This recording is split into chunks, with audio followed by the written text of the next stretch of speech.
December 19ஆம் தேதி சேவைக்கு வந்த புத்தம் புதிய ஏர்பஸ் A330 நியோ ரக விமானம் தொழில்நுட்ப சிக்கல்களால் 48 மணி நேரத்தில் தரையிறக்கப்பட்டது.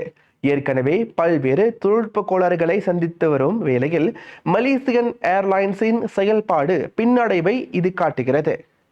ரோல்ஸ் ராய்ஸ் ட்ரெண்ட் 7000 இயந்திரங்களால் இயக்கப்படும் இந்த விமானம் டிசம்பர் 19ஆம் தேதியன்று கோலாலம்பூரிலிருந்து மெல்பர்னுக்கு செல்லும் என்று அறிவிக்கப்பட்டது.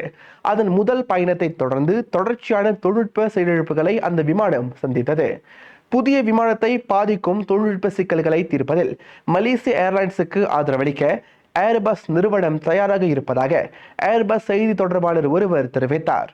இம்மாதிரியான விமான இயந்திர கோளாறுகள் பண்டிகை காலத்தில் விமான நிறுவனத்தின் பிராண்ட் அதன் வாடிக்கையாளர்கள் இருவருக்கும் பெரும் பாதிப்பையும் மன உளைச்சலையும் தரும்.